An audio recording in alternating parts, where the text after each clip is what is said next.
Hello, welcome to my channel. Welcome back. We are working at the land today, and the guys are actually getting some fill dirt out for one of our customers who's doing a kind of a small barn dominium she shed in their backyard, and we needed to bring in some fill dirt before the concrete work starts this week, I think. And I'm out here working on rolling up all of the frost cloth so that I can get everything watered. We don't have any freezing temperatures in the next week or so, so I need these guys to have direct sunlight instead of indirect sunlight, and for me to have an opportunity for watering.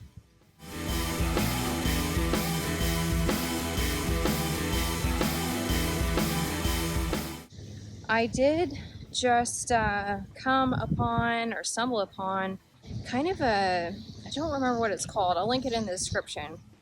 But it allows you to keep track of your planting, what seeds you start, your harvest, all of that.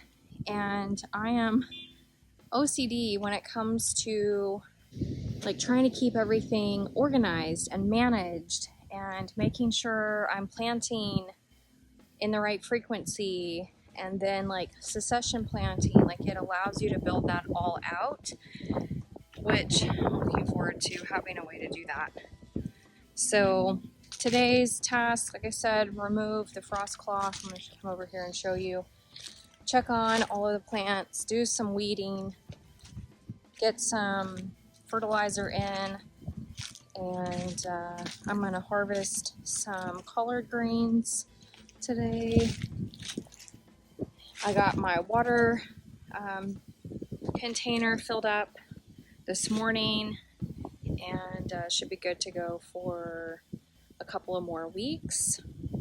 And yeah, I'll take you along with those tasks today, and here we go. So I have frost cloth still left on the very first row, or the first area that I covered. I removed all of the others already. One of them's in my truck, and then the other two are in the red truck. But these guys definitely look like they need some water. The growth looks really great on everything. You can see I've still got to pick up the frost cloth stakes. Just kind of tossed them down as I was working because it is quite windy today, and that's already been interesting, handling the frost cloth, handling my little handheld hoe, trying to lift up these stakes. I do know I need to pull up this rosemary and this rosemary because I will need to till up some of this stuff. Actually, I may just do the tilling over there and hand till through here. I don't know. I have to figure that out. I think that's what's the most disappointing. Okay, so let's pop a squat and talk about some garden stuff. What I have found, and it is so incredibly disappointing, but also on the frustrating side, is that there are not gardeners that are active that I have found. So if you know of any, please point me in their direction. I take it back. There's one. I have found one so far in my hunt. And I was hoping by following her on Instagram, and I'm going to link her in the description. I was hoping by following her on Instagram that it would tell the algorithm this is how I'm also gardening, so please show me more of this type of gardener. Everybody's either gardening in containers, which nothing wrong with any of this, by the way, like the type of gardening you're doing. But it's either container gardening or raised bed gardening. And technically I have raised beds, I just don't have wooden things around them because we used a hiller to hill up my rows. And so technically I am raised beds. However, my garden mentality is row gardening, and I've got a pretty decent amount of space to do gardening in, which for container gardening and also for raised bed gardening, you most likely have a smaller space. And I have an abundance of space that I can utilize to garden in. And so I don't have to coop everything up. And I like the idea of the 1 square foot garden, like getting as much in per square foot. I like this concept. I did that quite a bit in these rows, but I'm not seeing educators in the garden space talking about how to do this in rows. And when I asked one of these garden communities, I said, hey, I actually companion planted with some rosemary, which is why I made the comment that I may need to pull out the rosemary where I planted it. I have rosemary on the edges, but I also put it in between my collards because I was seeing active grasshoppers and cabbage worms.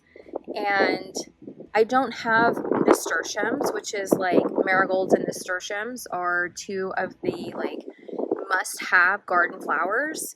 I have a boatload of marigolds, but I don't have enough nasturtiums because I have 0. And so I utilized herbs to also help companion plant to help me out with the pests. So with that though, rosemary specifically in this conversation is a perennial herb. It will keep growing.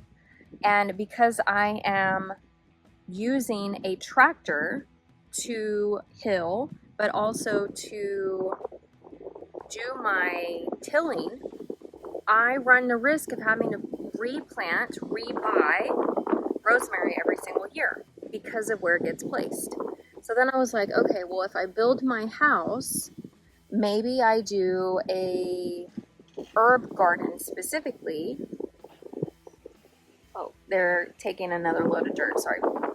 I was thinking, okay, maybe I do a container garden or a raised bed garden close to my kitchen, specifically for these perennial herbs, and then focus on companion planting with flowers. That way, at the end of each season, I am just cutting them back. I'm not necessarily putting perennials in with these, but then like if I want to plant asparagus, for example, asparagus is a perennial. It will keep coming back. Like year 2 and 3 and then beyond are your best harvests of asparagus if you take care of them well. So I'm in this dilemma of the whole purpose of gardening and growing from seed or growing perennials is so that I don't have to keep buying it, right? And I'm just like, I'm frustrated that there's no one else that I have found except one, but she's not in my climate. I have one of her courses and I have exchanged messages with her. She's very communicative, which I so appreciate. If you have a very large following and you ignore people asking you questions, I don't get that. So I will keep supporting her because she actively does answer questions. She even sends voice messages back, which is a whole lot easier to communicate quickly. And so I plan on educating as I learn these things because I do feel like I am a beginner gardener, and especially in the vegetable world, well, any kind of plantings. And this whole like YouTube experience, YouTube adventure is for me to teach what I learn. And that's what I do with my podcast. I run businesses and I teach about what I learn, although I am like dabbling in, do I change the name of my show again? Because it's called The Purposely Aligned Entrepreneur right now, but I'm finding unalignment with that name. I'm tossing around, and so with Taylor Bradford. And I say that because that has literally been a phrase that I have been saying since I was 2. And I use the word so often when I speak. It's almost like my pause, my filler word. And anyways, I'm about to use the word so. So there we go. And I do think that relates more to who I am. And so by Taylor Bradford. And then it's just me talking about things. It's me talking about the things. So, there it is again. I think that would be very fitting, right? I think that would be very fitting. Okay, so enough garden chat, garden talk. Thanks for coming to my TED Talk. It is frustrating when you are trying to garden this way, though, that there's not education specifically for you that would help you in your journey. And so, yeah, there's that so word again. I think it's meant to be. Okay, so let's get this frost cloth off because I can see my carrots look like they have been really growing and my beans look like they've been really growing in this kind of greenhouse effect that I created with the frost cloth. And let's let them breathe. I'm really not a fan of this wind today, but nothing I can do about it. I will be harvesting some collard greens, so let's get to it.